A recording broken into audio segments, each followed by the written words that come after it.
আমার শায়েখ আল্লামা মুফতি মুশতাকুন নবী কাসেমি এই হুজুর এটা অনেক সময় মহব্বত করে বলে যে গোটা দুনিয়ারে বলছি, এবার যদি কেউ আল্লাহর জিকির না করে তো আমি মুশতাকুন নবী একাই করব। আমি বুঝছি জিকিরে মজা আছে, আমি বুঝছি জিকিরে ইজ্জত আছে, আমি বুঝছি জিকিরের মধ্যে রিজিকের প্রশস্ততা আছে, আমি বুঝছি জিকিরের মধ্যে হৃদয়ের প্রশান্তি আছে। এই জন্য হুজুরে এটা বলে কেউ যদি না মানে আমি একলা করুন যা। আলহামদুলিল্লাহ। তাহলে দুনিয়া প্রাপ্তি আল্লাহর সন্তুষ্টির চিহ্ন নয়। কথা বলেন না কেন?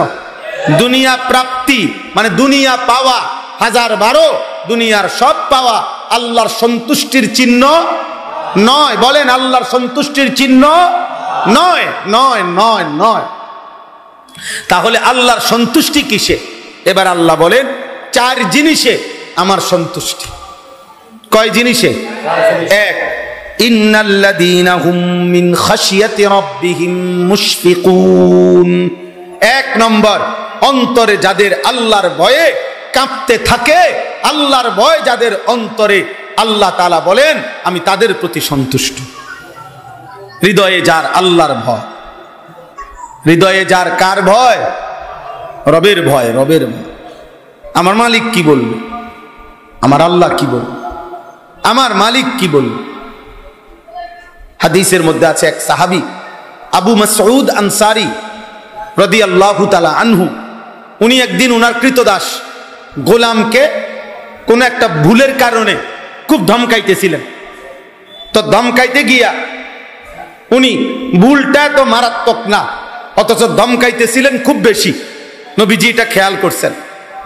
নবীজি খেয়াল করে পিছন দিক দিয়ে আইসা, একদম আস্তে আস্তে হাইটা আইসা একবারে পিছন বরাবর আইসা আস্তে নবীজি একটা বাক্য বলছে। নবীজি বলছে লাল্লাহু আশাদ্দু আলাইকা মিন আন ইয়াকদিরা আলাইহি। এই কৃতদাস, এই গোলামের উপরে তুমি যে পরিমাণ ক্ষমতা রাখো, তোমার মহান আল্লাহ তোমার উপরে তার চাইতে বেশি ক্ষমতা রাখে। আজ তুমি তার একটা অপরাধে এভাবে শাসাচ্ছ, এতক্ষণ তোমার হাজারো কোটি গুনাহের কারণে আল্লাহ তোমাকে তাহলে কি পরিমাণ শাসাবে, কি পরিমাণ দমকাবে। ফালতাফাতা, সাহাবী তখন পিছন দিকে ফিরে তাকায়া দেখছে ফাইজা রাসূলুল্লাহ সাল্লাল্লাহু আলাইহি সাল্লাম। হঠাৎ তাকিয়েই দেখে নবীজি দাঁড়িয়ে, এবং উনি বুঝছে এটা নবীজি বলছেন। সাথে সাথে তিনি বললেন আল্লাহি ইন্নাহু হুররুন ইয়া রাসূলুল্লাহ, আল্লাহর কসম নবী আমি আমার এই গোলাম আজাদ করে দিলাম। নবীজি বললেন যদি এটা না করতা তাহলে জাহান্নামের আগুন তোমাকে ধরে ফেলছে। লাউ লাম তাফআল হাযা লালাফাহাত খান্নার, তাহলে আগুন ধরে ফেলছিল তোমার। আল্লাহ অনেক ক্ষমতাবান, আল্লাহ অনেক ক্ষমতাবান।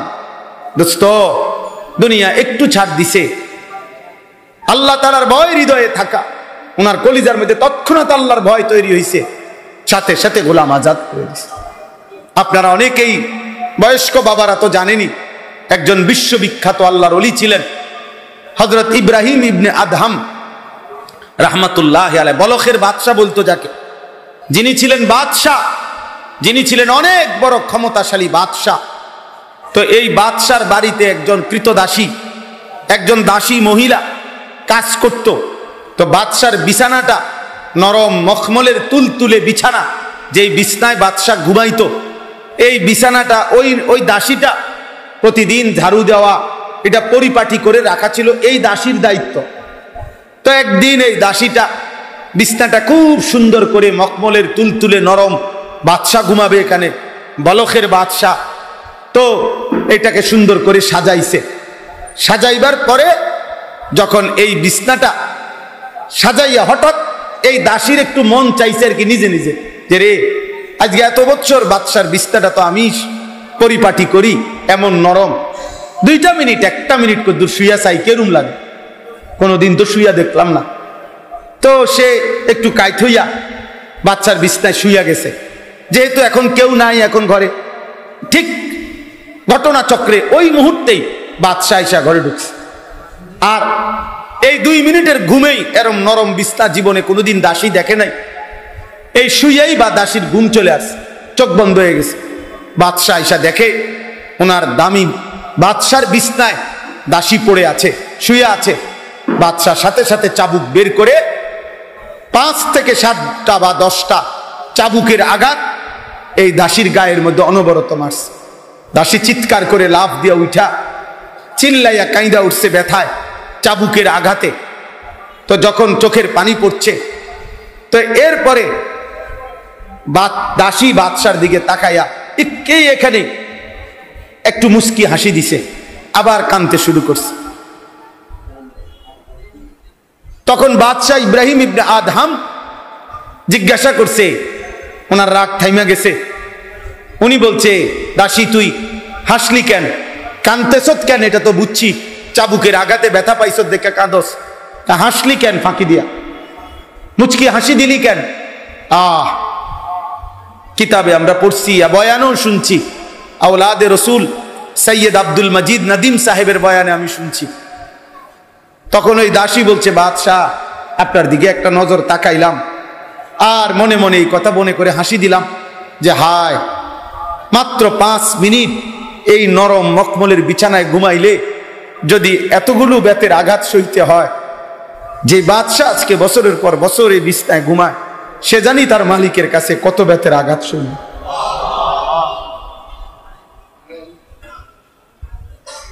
আল্লাহকে ভুলে বাদশাহ আজ কত বছর তুমি এই নরম বিছানায় ঘুমাও, আমি দাসী তো মাত্র 5 মিনিটে যদি আমার কপালে 50টা কোড়া চাবুকের আঘাত সইতে হয়, তো তুমি না জানি কত আঘাত সইতে হবে। এই কথা মনে করে হাসি দিলাম। কিতাবে লিখছে, ইব্রাহিম ইবনে আদহাম চিৎকার দিয়ে উঠছে, দাসী তুই আমার এটা কি শুনাইলি? হায়, আসলেই তো আজ তো বহু বছর আমি আমার মালিকের নাফরমানিতেই ডুবে আছি। এরপরেই ইব্রাহিম ইবনে আদহাম এই বাদশাহী, বলখের বাদশাহী ছেড়ে জঙ্গলে চলে গেছে। এরপরে তিনি হয়েছেন ওই জামানার সাইয়্যিদুল আউলিয়া, আউলিয়াদের বাদশাহ। এজন্য দোস্ত, আল্লাহর ভয়, আল্লাহর ভয়, আল্লাহর ভয় করো। কিশোর ভাই, নওজোয়ান, প্রিয় যুবক, নষ্ট হইও না বাপ। কেউ মনে রাখবে না এই নারী ছবি দেখে, মোবাইলের অস্থির দৃশ্য দেখে তোমরা যারা যারা নিজের জীবন নষ্ট করে ফেলছো। তোমাদের অধিকাংশের চেহারা 18 বছর 16 বছরে দোস্ত চেহারা আরো সুন্দর হওয়ার কথা। গুনাহ তোমাদের অনেকের চেহারা তোমাদের ভিতরে ঢুকায় ফেলছে চাপা। তুমি দেখো, কোনো ভালো মানুষকে জিজ্ঞাসা করো, এত কম বয়সে চেহারা আরো ফুটফুটে থাকার কথা।